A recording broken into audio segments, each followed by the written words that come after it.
Are you mispronouncing these Turkish words?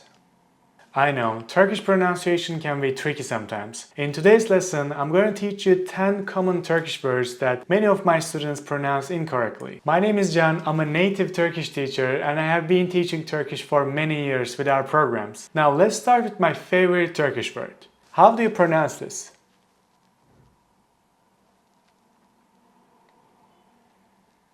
If you said something like Döner, it's incorrect. So the correct pronunciation is Döner. Döner. Döner. There are two mistakes people make with this word. The first one is they don't pronounce this letter correctly. They say O. They say do instead of dö. So you should say dö. Dö.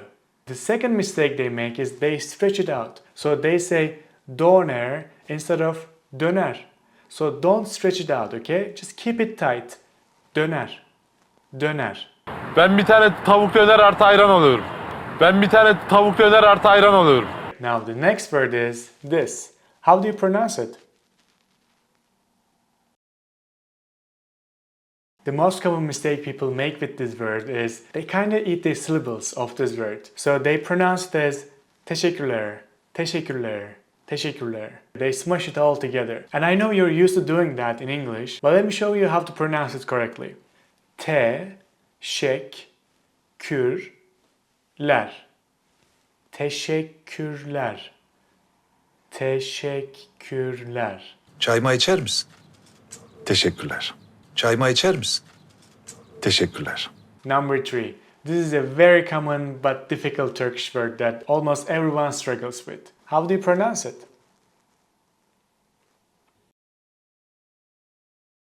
If you said something like görüşürüz, görüşürüz, unfortunately it's not correct. The correct pronunciation is görüşürüz, görüşürüz.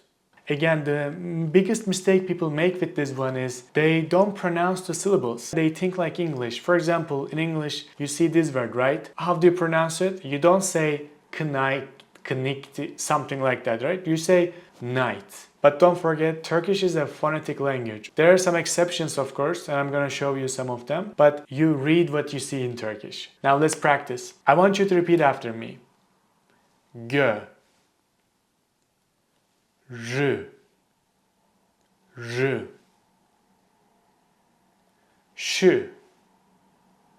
Ş. Rüz. Rüz. Görü. Görü. Şürüz. Şürüz. Görüşürüz. Görüşürüz. Görüşürüz. Görüşürüz. Bay bay. Görüşürüz. Görüşürüz. Bay bay. Okay, this is one of my other favorite words in Turkish. How do you pronounce it?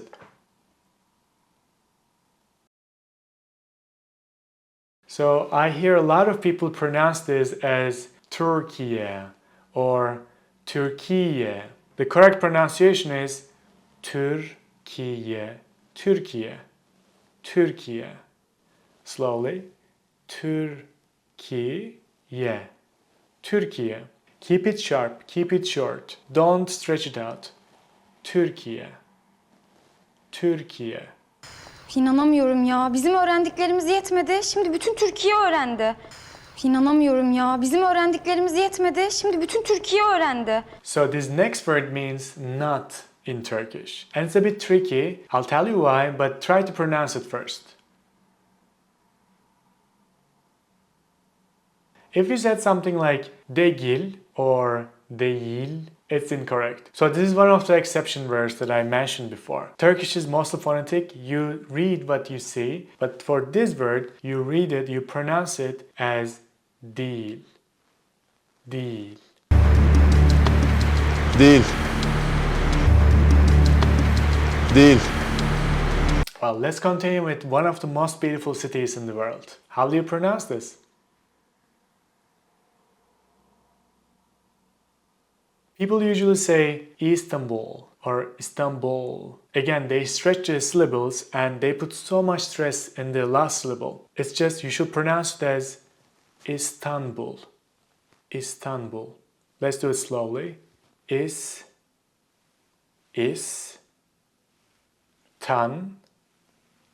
Tan, bul, İstanbul, İstanbul. İstanbul dedim. İstanbul. Seni fethetmeye geldim. İstanbul dedim. İstanbul. Seni fethetmeye geldim. Okay, here's our next word. How do you pronounce it?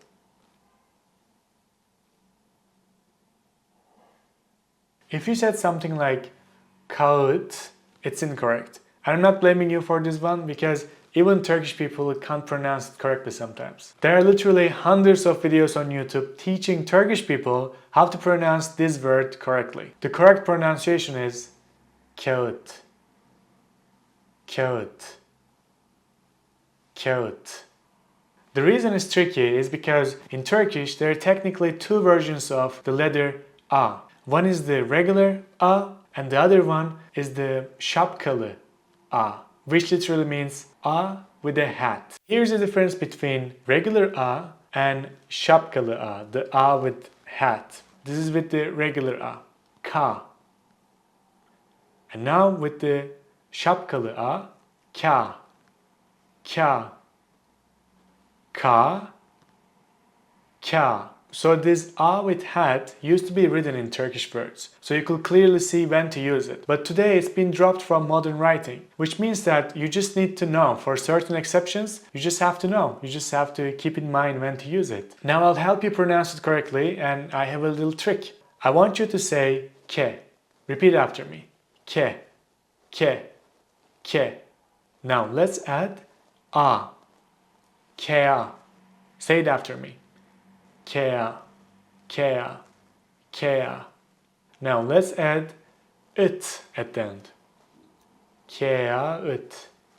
Say it after me. Kea it, Kea it, Kea it. Now I want you to transition to Kağıt. Kağıt, Kağıt, Kağıt, Kağıt, Kağıt, Kağıt. Is it easier to pronounce? Let me know in the comments below. Bana kağıt kalem lazım. Bana kağıt kalem lazım. Here's the next word. How do you pronounce it?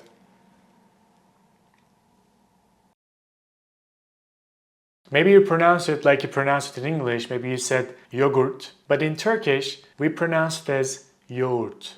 Yoğurt. Now the tricky part with this word is the soft G in the middle. It basically makes the previous vowel longer. So whatever vowel that comes before soft G, you need to read that longer. So in yoğurt, I say yoğurt. Soft G doesn't make a sound. Yoğurt. Yoğurt. Another example with this letter, ağaç. Ağaç. Ağaç. O ne Haluk? Yoğurt. Nasıl yoğurt o ya? Evde yoğurt vardı. Bu sizin bildiğiniz yoğurtlardan değil. Bu koyun yoğurdu. Meşhur Darıcan'ın koyun yoğurdu. Taş fırın yoğurdu. O ne Haluk? Yoğurt. Nasıl yoğurt o ya? Evde yoğurt vardı. Bu sizin bildiğiniz yoğurtlardan değil. Bu koyun yoğurdu. Meşhur Darıcan'ın koyun yoğurdu. Taş fırın yoğurdu. Let's say the ninth word. How do you pronounce it?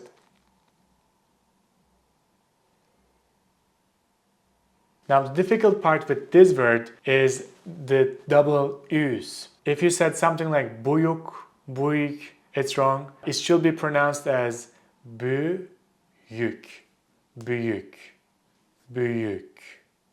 Now there's a little silly trick to pronounce this letter correctly. If you're having difficulty to pronounce Ü, imagine how cocks sound. What do they sound like? Well, at least in Turkey, they sound like Ü, ürü, ü.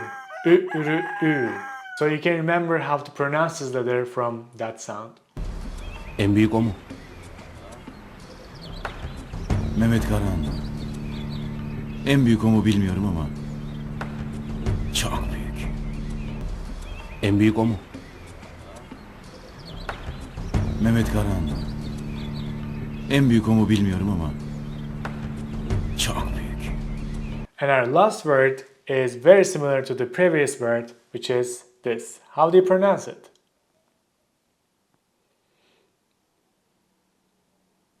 It's küçük. Küçük. Küçük. Küçük. You might have a hard time pronouncing the letter ç. It's just ç. Küçük. Küçük.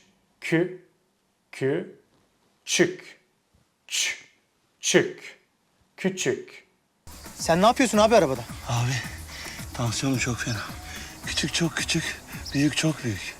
Sen ne yapıyorsun abi arabada? Abi tansiyonum çok fena. Küçük çok küçük, büyük çok büyük. Harika. Now we came to the end of the list. What I'm going to do now is I'm going to show you all the words we learned today, and I'm going to ask you to pronounce them one last time. Then I will show you the correct pronunciation. Super. Now let me pronounce these words. Döner. Döner. Teşekkürler. Teşekkürler. Görüşürüz. Görüşürüz. Değil. Değil. Türkiye. Türkiye. İstanbul. İstanbul. Kağıt. Kağıt. Yoğurt. Yoğurt. Büyük. Büyük. Küçük. Küçük. Alright, well, I hope you corrected some of the mistakes if you were making any of these mistakes. And if you would like to learn Turkish with us, you can check our Turkish master courses. The links are in the description. You can check all the details. Well, I hope to see you in the next video. Kendine iyi bak. Görüşürüz.